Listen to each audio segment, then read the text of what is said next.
Well, hello all you wonderful people out there in YouTube land, and welcome to the Texas Special YouTube channel. For this Lionel post-war review, we are taking a look at the Lionel Lines SP type caboose number 6037. These cabooses appeared in scout sets between 1952 and 1954. They have type 3A bodies that were unpainted and heat stamped with white lettering. The chassis were blackened sheet metal. Screws were used to hold the body in place. It came with late Scout trucks that had one magnetic coupler.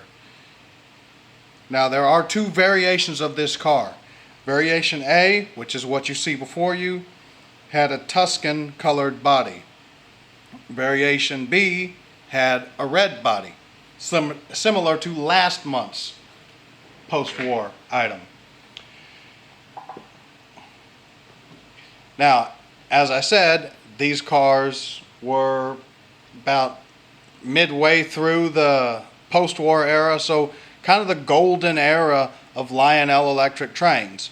Okay, these cars did not have a smoke jack, so there was no smokestack for the coal stove or wood stove, depending on your railroad and region. They have the plastic Scout type trucks.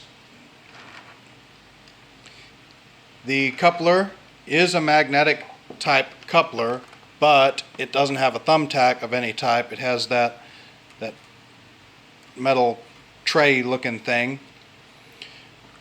There is no uncoupling tab on the side of this coupler, so if you want to uncouple this thing manually, if you want to operate the coupler manually, what you have to do, you have to take a fine tip screwdriver and pop it down manually from the side. Either there's a little slot right here, or you can kind of try to slide it in just past where the coupler curves back into the shank. You have the cast-on rounded grab irons here, which you see on pretty much every single caboose. As you can see, the step and platform are all part of the body and one piece. You've got lots of rivet detailing on this thing all throughout the individual body panels of the car and whatnot. You can see the white heat stamped Lionel lines and the 6037. Both have held up very good over time. Car's a little rough. It has some nicks and scratches in the plastic body, but overall in very good shape considering its age. If you look at the top of the car, you can see the walkway, brakeman's walkway. You can see some rivets on each of the individual panels of the roof, which I don't believe were present on last month's product review. You have of course, 4 cast-on grab irons along the top of the cupola and in the corners. And as with last month's post-war review, there is no ladders from the platform to the roof. Now, the 6057s at least had the little slot to accept a ladder.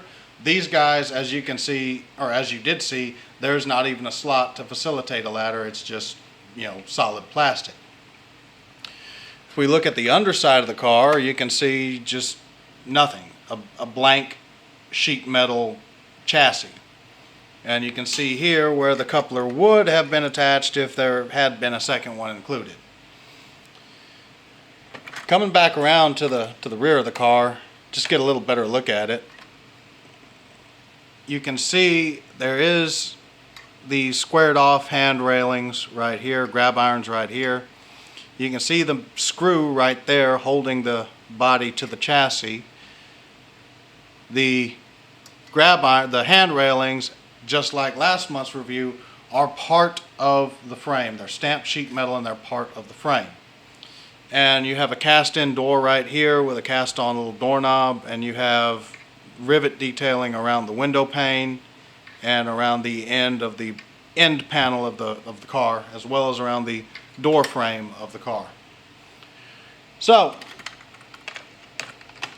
like with pretty much everything Lionel made in the post-war era, this guy, especially given the fact that this was made specifically for Lionel train sets in the post-war era, this guy will operate on a minimum radius of 0.27. Now, as you can see, we have this guy set up here on the modular O-gauge layout at the TexLa Model Railroad Club, which means he will be in no way stressed in his operating capacity with regards to curvature.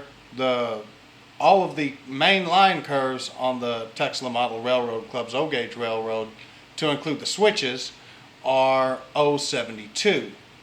So we'll be nowhere near the minimum operating radius of this guy, but we will get a chance to see how he handles the somewhat rough trackage with regards to the joints between the individual modules of this layout. So I've got a train made up on main track number 2. I'm going to kill the camera, set this guy over to main 2, and see how he does.